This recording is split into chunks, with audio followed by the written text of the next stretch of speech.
arrest, detention in a vehicle. That's a third-degree felony. Range of punishment is anywhere from 2 to 10 years in prison and up to a $10,000 fine. Did you understand? Yes, ma'am. After reviewing State's Exhibits 1 and attachments, the court will find there is sufficient evidence to find you guilty. The court will defer finding of guilt as you've applied for deferred adjudication. Are you proceeding with sentencing? Yes, Your Honor. Anything you wish to say on behalf of your client? Yes, Your Honor. Just that Mr. Ritter picked up these charges shortly after he graduated high school. He made some very bad decisions that he's taken responsibility for. I would tell you that in knowing him for the past few months since our representation, he has seemed to be different than the first time he walked in. I do believe that this was a very tough lesson for him to learn with the arrest at such an early age, but I do believe that he is working to... Sorry. But I do believe that he is working to make amends for those. He's maintained a close relationship with his family who's here, and they're ensuring that he's walking a straight path so that nothing like this happens again. He's also considering joining the military at some point after these cases are closed out. But I would just offer that I do believe that he is on the right path since this arrest. How old are you? 18. If you're drug tested today, what are the results going to be? Just marijuana, that's it. B. Only marijuana. That's all. Boom. That kind of marijuana reply sounds relaxed, but in court, it's a warning sign. Judges dislike unclear answers. They expect demonstrated change. And when someone weakens their own progress while testifying, that can shift the hearing's tone instantly. All right, see, he's not on the right path. He's doing this just marijuana, that's it. Are you still driving? No, I don't drive that often. I don't have a car right now. All right, so that F-150, did you pay for that? Yes, ma'am.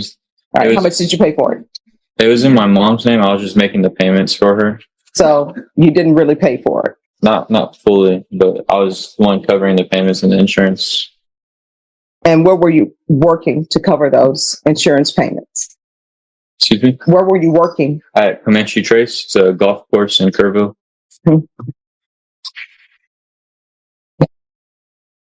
you have any children?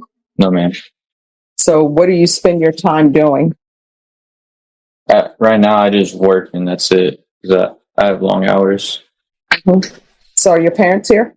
My grandma is. All right, where's your grandmother? She's back there. Hi. He's still using marijuana. Didn't know that. I'm sorry? I didn't know that. Yes. So that's what's going on. He really is not on the path to change his life. This is what I'm seeing from you. You are saying what you want. Here comes the judge's hammer of reality. Watch her break apart the I didn't think excuse and shape it into a blunt lesson on accountability. This isn't framed as punishment anymore. It's framed as prevention, and she isn't holding back. You think you want people to hear? And guess what? You're old enough to know that you should not have been speeding and having your friend hang out the side of the window while you're speeding. You know what ends up happening? Then people end up getting ejected from cars and people are boohooing and crying about their baby. And then you're before me crying, oh, I didn't think this would ever happen. Young people want to use their age and inexperience to get out of things, but they want to do adult things and do crazy things. As much technology that is at young people's fingertips now, you know that doing donuts in an F-150 is not a good idea because that truck is top heavy. You know that speeding, doing U-turns. I read the police report. They thought you almost caused an accident or were going to cause an accident. And I guarantee you, nobody was wearing their seat belts and being good drivers and having their hand on the steering wheel properly, right? Mm. And that speeding that you were doing was putting everybody's life in danger. Yes. And again, if you would have ended up hitting someone, killing someone, you know what would end up happening? Yeah, they would have sued your parent, whoever that name that truck is in, they would have sued them. They would have sued you. They would have sued your insurance company. And who knows, maybe you'd be going to prison. Yes, ma'am. And I don't know if you would be able to survive prison. Do you want to get a taste of the prison life? No, ma'am. Then you need to start making better decisions and don't use your age as an excuse. Yes, ma'am. You understand? Yes, ma'am. All right. This is what the court is going to do. There's a $500 fine that is going to be probated. There's to be no driving. Where do you work? Do you still work? Yes, ma'am. All right. You're going to have to take the VIA bus. He needs to take the VIA bus. He needs to start learning things, grandmother. We don't have buses. Oh, well, he's going to have to Uber to something. He should not be driving. All right. So there's no driving for him. He's going to do the defensive driving course. Hopefully you can pass that class without driving. And counsel, I'm not going to consider. And No just like driving. that, freedom gets No cut excuses. short. No car, no It's a alibis. calculated move It's a by the deliberate court step to add by the court friction to to insert everyday obstacles life into and daily make life better and choices make wiser feel like the choices seem only like the route only forward. path ahead. Harsh, Painful. yes, Yes. but sometimes discipline sometimes preserves futures. They're allowing him to drive until at least 8 months have passed. This is run concurrent with 713, taking consideration County Court cause number 713398. You to forfeit the firearm. And who is this is Fabian Butler to you? I stopped talking to him completely. Now my question is, who is he to you? He was a friend. All right, there's to be no contact with Fabian Butler. Proof of employment within 30 days. There's to be no employment as a home health care provider or with minors. And I will tell you, I understand when you're working at a golf club, what do? I'm a greenskeeper. They had to work to get there. Yes, ma'am. Some didn't have to work to get there. It's their trust fund, baby, or whatever. Yes, ma'am. But some actually did have to work to get there. So when you hear them talking about what they have and what they're doing, just know that some of them had to get there through hard work. You understand? Yes, ma'am. And if you watch Caddyshack, you'll know that it's not all fun and games. I know you've never seen Caddyshack, No. but all right. There's going to be regular reporting by Zoom or in person. We're going to do the UA hotline test for levels. Those marijuana levels had better start going down. Yes, ma'am. They would. If those levels go up, there's going to be a motion to revoke filed against you. Yes, miss?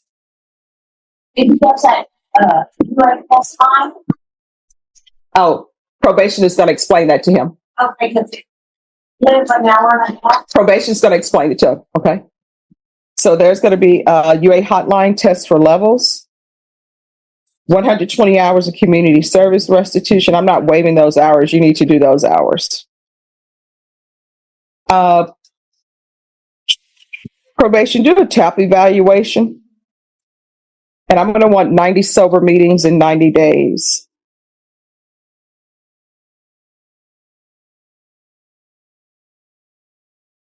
Probation, is there anything else? Judge, he does live in Kerr County, which is, Far away? so are you allowing transfer? Yes. So there'll be a transfer to Kerr County. Anything else, probation? Okay. Is there anything else you need from the court in order to be successful on this probation? No, ma'am. Oh, I'm sorry. And one other thing, it's 4 years deferred adjudication. Would it eventually come? They were to come back. What? All right. To the grandmother in the audience, is there anything else he needs? No. All right. Thank you. Thanks for coming down. Thank you. You're lucky your grandmother loves you. Yes, ma'am. Showing you what's entitled trial court certification of defendant's rights to appeal. Did you review that with your attorney? Did you understand it? And did you sign it? Yes, ma'am. Because this is a plea bargain agreement, because I followed your plea bargain agreement, and because you waive your right to appeal, you do not have the court's permission to appeal. Do you understand? Yes, ma'am. All right, we can go off the record. Here's the thing. In this court, to be successful on probation, communication is key. If there's an issue, let your probation officer know about it. If you feel like they're not addressing it, you can always come back to the court. Yes, ma'am. And do not be That wave of chaos and disorder for the people lands harder. The court isn't only here to punish defendants. It's guarding the community from more turmoil. Probation isn't some free ticket. It's a measure of control. Will he rise or fall? out there causing chaos and havoc for the population. You understand? Yes, ma'am. All right, good luck to you. Yes, ma'am. Just remain in court. Probation will go over conditions. Motion to modify conditions of bond to remove the GPS device. State, have you had a chance to review the We document? have reviewed, yes, Your Honor. Do you have objections? We do, Your Honor. We are not in agreement with that, but I believe defense has a modification of their motion to which they'd like to take with the court. Yes. State, yes. So, Your Honor, Mr. Briseno works in construction. So the device is burdensome to him and we are asking that it be removed. But alternatively, what we would ask is the court's assistance in dealing with the pretrial officer. Mr. Briseno is on partial house arrest right now. I literally thought he was on full house arrest. The pretrial officer has been so aggressive that Mr. Briseno lost a job he had just started when he contracted with me because of contact between that employer and the pretrial officer. The pretrial officer, I've spoken to him twice. He's one of the rudest people I've ever dealt with from the county. He threatened to violate my client when our consultation ran a few minutes late. He would not give us more than an hour to meet. He called in the middle of our consultation to verify that my client was physically present, despite the fact that he can tell my client's physically present because of the GPS monitor. It is incredibly burdensome to my client. So if you could just leave him monitored and remove the partial, that would solve our problem. But I don't know what's going on with pretrial. My client's been nothing but polite to me, and I can tell you I've been nothing but polite with this pretrial officer. All right, who's the pretrial officer? What's his name? Joe Garcia. All right, talk with Ms. Ferguson. We'll have them zoom in. Okay. Thank you, Your Honor. All right, thank you. Just have a seat. Are you the pretrial services officer for Luz Eduardo Briseno? Yes, Your Honor. All right, so these are the issues, and this is what I'm being told.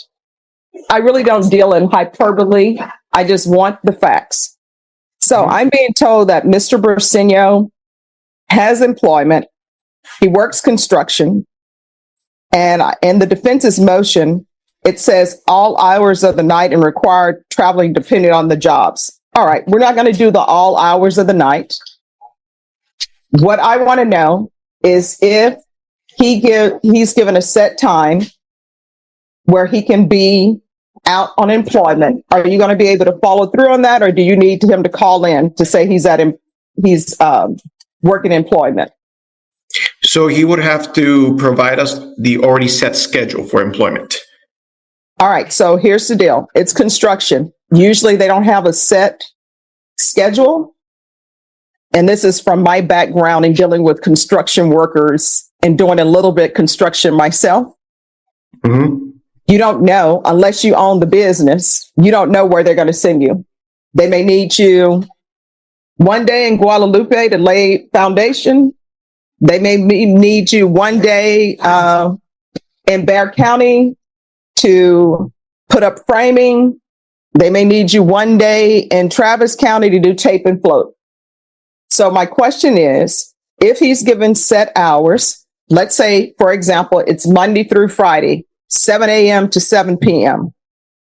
Can he pick up the phone, call you? If you're not there, leave a message and say, this is Luis Eduardo Briseno, SID number, give him your SID number. I am going to be at the construction site in Bexar County, hypothetically, 300 De La Rosa. And then you can check on GPS. Either he's at 300 De La Rosa or he's not. If he's not, then that's a violation. Are we able to do that?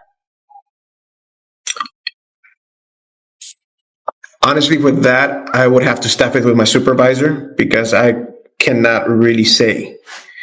If the situation comes to, then, and if my supervisor agrees to it, then yes.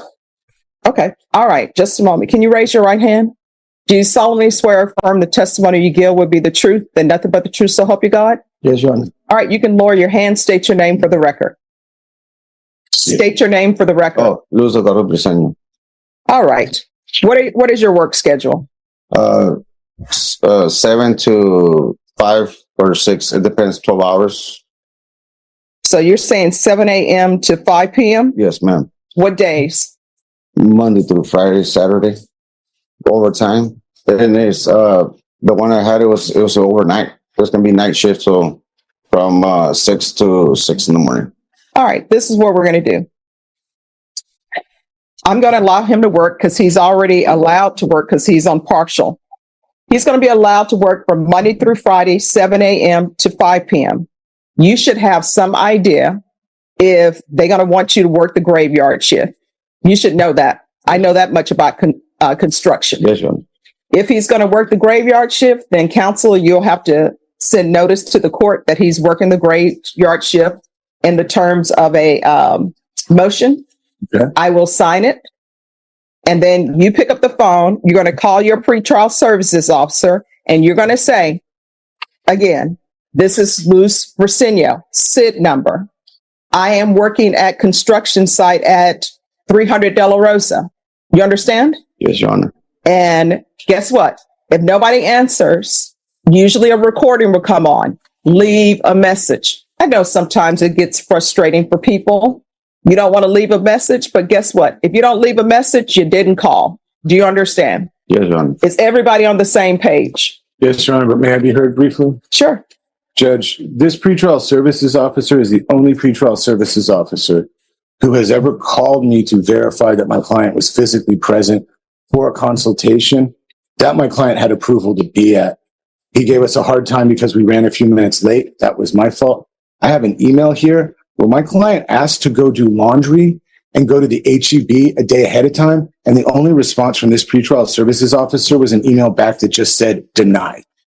All right. So here's the It's thing. been extremely difficult. So we just asked it to be removed from the partial. No. I should also tell the court, this is not a family violence case. It's going to be transferred back to CTD. Okay. Now, this is what we're doing.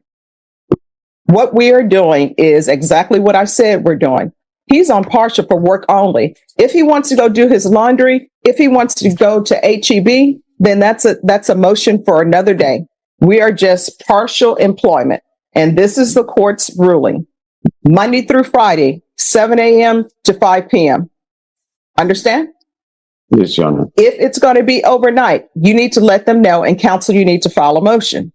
That's where we are. How about if it's on weekends and how? You need to file. He'll have to file a motion, and you should know about that before the weekend comes. Yeah. And again, you need to pick up the phone, leave a message, and say, this is the location. All right? We're all adults here. Yes, Your Honor. Everybody treats everybody with respect. I do understand, and I'm ordering, do I need to order everybody to treat everybody with respect? Okay, I'm ordering everybody to treat everybody with respect. Even if internally you don't respect the person, outwardly respect the person. So if you are going to be late, pick up the phone, leave a message with Mr. Garza. This is Luis Brasenio. This is my SID number. I'm running late. I'm still at the work site. And GPS will show that you're still at the work site. Do you understand? Yes, Your Honor. I understand because I see both sides, right? I understand he's calling, verifying you that you're still at your attorney's office. So this was 30 minutes in, Judge. Here's the thing. This is where we are, people. We're starting off at ground zero. I've given everybody my orders. We're going to follow through with that. Nobody here's a toddler. You know, I'm learning from my niece that toddlers have demands and you need to answer those demands. But so what we're going to do, Monday through Friday, 7 a.m., 5 p.m., he's allowed to work. Even though I'm allowing you to work on Monday, when you go to work, if you know you're going to be at 300 De La Rosa doing construction, pick up the phone, call Mr. Garza. If he's not there, because you're not the only person he's supervising, pick up the phone, call him, leave a message, state your name, your SID number, and I'm at 300 De La Rosa doing construction. You understand? Yes, Your Honor. If they send you to another construction site midday, your name, SID number, Mr. Garza, I've been moved to 200 De La Rosa to do construction. Are you able to do that? Yes, Your Honor. All right. So that's what we're going to do. And here's the thing that I want everybody to understand. Everybody has a hard day. There are some days where you meet people at their job and guess what? They've had a hard day and they're taking it out on everybody and their patience is non-existent. I always try to have patience, and even when I'm having a hard day, I just smile, because you know what? Once you smile, that makes the day better. Yes, Your Now, Honor. see, your problem has been solved. And then if you want to do the HEB and all of that, that's for another day. Let's solve the problem before me now, and we'll go from there. Now, Mr. Garza, we're off the record. Mr. Garza, Yes, Your Honor. is there an email that you maybe want his attorney to send an email saying where he's at as a follow-up, or is just his calling enough? I would be preferred to be either or, both call and an email. Mr. Briceño does have my email address. All right. So, Mr. Briceño, are you able to email through your phone or no? Yes, Your Honor. All right. So then that's what we'll do. And guess what? Having an email, that's good for you because that's a paper trail. All right. Mm-hmm.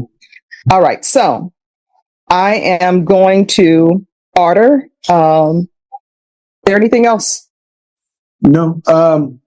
Would Mr. Garza mind sending me an email directly to my email, which he should have, and also would he mind if I asked, does he speak any Spanish? Because it might help with some of our communication issues. Yes, I do speak Spanish. All right. Are you a Spanish speaker?